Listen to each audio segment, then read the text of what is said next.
ఏంటి సార్ ఎన్నికలు 2024 ఎన్నికల తర్వాత చాలా సైలెంట్గా ఉన్నారు. దాదాపు 2 ఏళ్ళు అవుతోంది. అవునండి. ఈ మౌనానికి కారణం ఏంటి? సార్, రాజకీయాల్లో కుల మతాల ప్రభావం ఎక్కువ అవటం, ధనం డబ్బు యొక్క ప్రాముఖ్యత విపరీతంగా పెరిగిపోవటం, ఇవన్నీ చూసిన తర్వాత కొంతగా నాకు నేను ఒక అడుగు వెనక్కేసి కొన్నాళ్ళు దూరంగా ఉందాంలే రాజకీయాలకి. ఎందుకంటే ఏ పార్టీ చూసినా కూడా కులాలను బేస్ చేసుకొని సీట్లు ఇవ్వటం, ప్రజలు ఆ నిలబడ్డటువంటి వ్యక్తి ఎలాంటి వాడైనా కూడా మా కులం అయితే చాలు, మా మతం అయితే చాలు అని అనుకొని సపోర్ట్ చేస్తున్నటువంటి రోజుల్లో అది చాలా బాధాకరమైనటువంటి విషయంగా ప్రజాస్వామ్యంలో భావించి కొంచెం దూరం జరుగుదాం, కొన్నాళ్ళు సైలెంట్గా ఉందాము అని చెప్పి నాకు నేనుగా పక్కకు వెళ్ళి మా వృత్తి వ్యవసాయం చేసుకుంటూ ఉన్నానండి. అంటే వాస్తవానికి 2014లో మీరు వైఎస్ఆర్ కాంగ్రెస్ పార్టీ నుంచి నెగ్గారు, 19లో కూడా గెలిచారు. రెండోసారి మీకు 19లో నెగ్గినప్పుడైతే ఖచ్చితంగా లోకేష్ను ఓడించారు కాబట్టి ఖచ్చితంగా మంత్రి పదవి వస్తుంది అని అందరూ ఊహించారు. మీరు కూడా బహుశా ఆశించుంటారు, తప్పులేదు అందులో. కానీ మంత్రి పదవి దక్కలేదు. 2024లో అయితే పార్టీలో టికెట్ కూడా దక్కలేని పరిస్థితి. దానివల్ల మీరు బయటకు వస్తారా? అది మీకు అసంతృప్తికి కారణం కాదా? అంటే పదవి విషయానికి వచ్చేసరికి ఓ రకంగా మనుషులందరం ఆశాజీవులు, నేను కూడా ఆశించాను, నాకు పదవి రాలేదు. కానీ ఒక్క క్షణం ఆ ముందు రోజుల్లో బాధ వేసినా కూడా తర్వాత మరి ముఖ్యమంత్రి గారి స్థాయిలో జగన్మోహన్ రెడ్డి గారికి ఎన్ని బాధలు ఎన్ని ఇబ్బందులు ఉంటాయి. 151 మంది శాసనసభ్యులు గెలిచినప్పుడు ప్రాంతాలు మళ్ళా ఇదే పరిస్థితులు, కులాలు మతాలు అన్నీ చూసుకొని ఆయన రాజకీయం చేసుకోవాల్సినటువంటి అవసరాలు వచ్చినాయి అని నాకు నేనుగా నా మనసుకి నేను నచ్చజెప్పుకొని ఇంక మనకి రాదులే, అందులో మరి ఎంత కాదనుకున్నా కూడా రాయలసీమలో రెడ్లు ఎక్కువ మందిగా ఉండటం, పల్నాడు ప్రాంతంలో తర్వాత కొంత ఉండటం, మా గుంటూరు ప్రాంతం నుంచి ఇక కృష్ణానండి ఈస్ట్ వెస్ట్ ఇటువైపుకి వెళ్ళే తొలగి అసలు లేకపోవటం, ఇవన్నీ చూసుకొని ఇక నేను ఆగిపోవడం జరిగింది ఒకటి. రెండవది సీటు ఇవ్వని పరిస్థితి మాత్రం ఇది అవాస్తవం అండి. వాస్తవానికి జగన్మోహన్ రెడ్డి గారు 2024 ఎన్నికల్లో మంగళగిరి నుంచి నన్ను పోటీ చేయమని అడిగారు. నేనే నా దగ్గర అంతగా ఆర్థికంగా నా దగ్గర వనరులు లేకపోవటం, తర్వాత ఇంకా మనం రాజకీయాల నుంచి ఆగిపోదామా అనేటువంటి పరిస్థితికి నేను ఆలోచన చేసుకోవటం వల్ల నేను కంటెస్ట్ చేయను, పోటీ చేయను అని చెప్పి జగన్మోహన్ రెడ్డి గారు నాకు నేనుగా చెప్పుకోవడం జరిగి నేను ఆగిపోయానండి. అంటే ముందు వేరే వాళ్ళకి ప్రపోజ్ చేస్తున్నట్టున్నారు టికెట్. అంటే టికెట్ అనేది వాస్తవానికి చూస్తే మంగళగిరి సీటు అసలు రెడ్లకి సూట్ అయ్యేటటువంటి పరిస్థితి లేనే లేదు. ఎందుకంటే అదే చెప్తున్నాం, మళ్ళా అసలు మొదలకు వచ్చేసరికి మళ్ళా కులాలే ఇక్కడ ఎంటర్ అవుతూ ఉన్నాయి. సామాజిక వర్గాలుగా చూస్తే చేనేత సామాజిక వర్గం ఎక్కువగా ఉన్నటువంటి మంగళగిరి ప్రాంతంలో రెడ్లు చాలా తక్కువగా ఉన్నటువంటి ప్రాంతంలో సమయంలో జగన్మోహన్ రెడ్డి గారు 2014లో నాకు సీట్ ఇవ్వటము, 2019లో సీట్ ఇవ్వటము జరిగింది.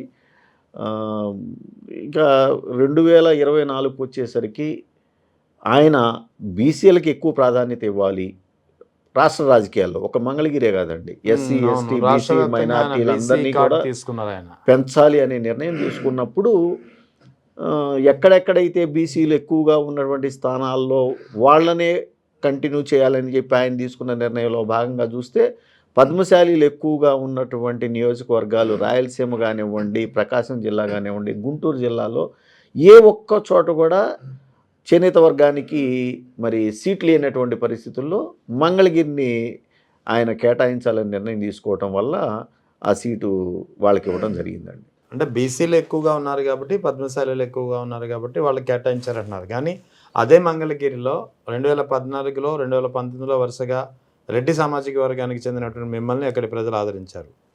ఏ 2024లో అయితే వైఎస్ జగన్ ఒక ప్రయోగం చేసి బీసీలకు టికెట్ ఇచ్చారో, ఆ 2024లో ఒక కమ్మ ప్రాతినిధ్యానికి సంబంధించినటువంటి నారా లోకేష్ని గెలిపించారు. మరి అక్కడ ప్రజల్లో లేనటువంటి ఆ సామాజిక వర్గ ఫీలింగ్ని నాయకులు ఎందుకు పట్టించుకుంటున్నారు? అంటే ఏ పార్టీ అయినా ఏ నాయకుడైనా వాళ్ళ వ్యూహాలు వాళ్ళకు ఉంటాయండి. ఎందుకంటే జగన్మోహన్ రెడ్డి గారు 2019-24 మధ్య మరి డీబీటీ అనే ఒక విధానాన్ని తీసుకొని వచ్చి నాయకులు కానివ్వండి, ఎమ్మెల్యేలు కానివ్వండి, మంత్రులు కానివ్వండి, ఎంపీలు కానివ్వండి, ఎవ్వరితో కూడా అవసరం లేకుండా అర్హత ఉంటే చాలు ఆ పథకాన్ని ఆ పేదవాడికి డైరెక్ట్‌గా అందించాలి అనే ఒక వినూత్నమైనటువంటి ఆలోచన చేసి నాకు గుర్తుండి మా మంగళగిరి నియోజకవర్గంలోనే సుమారు 1700 కోట్ల రూపాయలు 5 సంవత్సరాల్లో ఆయన వాళ్ళకి నేరుగా అందించడం జరిగింది. అలా అలా ఆయన ఈ ఈ సంక్షేమ పథకాలు మొత్తాన్ని కూడా అందించినప్పుడు నేరుగా ఎటువంటి మధ్యలో ఎవరూ లేకుండా సో ఆయన తీసుకున్నటువంటి నిర్ణయం వర్కౌట్ అవుతుందని చెప్పి బహుశా భావించే ఒక మంగళగిరే కాదు అనేక చోట్ల ఆయన తీసుకున్నటువంటి నిర్ణయాలు ఆయన సంక్షేమాన్ని ఆయన చేసినటువంటి అభివృద్ధిని చూసే ప్రజలు ఆదరిస్తారని భావించి ఉంటారు. అందుకని ఇలాంటి నిర్ణయాలు తీసుకున్నారని నేను వ్యక్తిగతంగా భావిస్తూ ఉన్నాను. అంటే ఒకటిసారి ఇక్కడ మీరు చెప్పారు కదా, కొద్ది కాలం బ్రేక్ తీసుకోవాలి, కులాల ప్రాబల్యం ఎక్కువగా ఉంది, రకరకాల కారణాలతో కొద్ది కాలం కామ్గా ఉంది అనుకుంటున్నారు. కానీ వైఎస్ఆర్ కాంగ్రెస్ పార్టీ ఆవిర్భావం నుంచి వైఎస్ జగన్ ఓదార్పు యాత్ర నుంచి, అంటే ఆవిర్భావం కన్నా ముందు నుంచే మీరు ఆయన వెంట నిలిచారు, ఆయన వెంట తిరిగారు. నేను కూడా చూశాను, ఓదార్పు యాత్ర కావచ్చు, పాదయాత్ర కావచ్చు. You are all together with Jagan and you walked along with him. So అటువంటిది ఇంత సడన్గా మీరు నిర్ణయం తీసుకుంటారని బహుశా మాలాంటి వాళ్ళం కాదు, ఏ కార్యకర్త కూడా ఊహించుంటారు. వైఎస్ఆర్ కాంగ్రెస్ పార్టీకి ఆళ్ల రామకృష్ణారెడ్డి దూరంగా జరుగుతారు అనేది బహుశా ఇది ఊహించని పరిణామం, ఎవరు ఊహించని, జరగకూడదని అనుకున్నది జరిగింది. ఎలా భావిస్తారు? అంటే సార్ ఇప్పుడు రాష్ట్ర రాజకీయాల్లో కాదు దేశ రాజకీయాల్లోనే నాయకుడు అంటే ఇలా ఉండాలి, నాయకుడిని నమ్మి మేము ఓటేస్తే మాకు ఇంతగా మాకు అభివృద్ధి సంక్షేమాన్ని చేయగలుగుతాడని చేసి చూపించినటువంటి మహానుభావుడు రాజశేఖర రెడ్డి గారు ఆయన మరణానంతరం జగన్మోహన్ రెడ్డి గారి వెంట నడిచి జగన్మోహన్ రెడ్డి గారు ముఖ్యమంత్రి అయితేనే తిరిగి అలాంటి పరిస్థితులు వస్తాయి, పేదవాడు గొప్పవాడు కాగలుగుతాడు ఆలోచించే నేను 2009 పార్టీకి ముందు నుంచి కూడా జగన్మోహన్ రెడ్డి గారి వెంట నేను నడవటం జరిగింది. నా 10 ఏళ్ల రాజకీయ ప్రస్థానంలో కూడా ఒక శాసనసభ్యుడిగా జగన్మోహన్ రెడ్డి గారు ఇచ్చినటువంటి అదృష్ట అవకాశంతో నేను పనిచేయటం జరిగింది.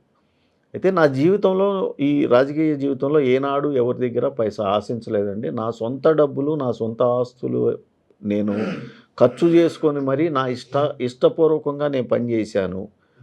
ఎందుకంటే జగన్మోహన్ రెడ్డి గారు 2009 ఓదార్పు యాత్రలు, పాదయాత్రలు ఇవన్నీ చేసిన తర్వాత అనేక ప్రజా కార్యక్రమాల్లో నేను పాల్గొంటూ నేను ఖర్చు చేసుకున్నాను. నా ఎలక్షన్స్ వచ్చినాయి.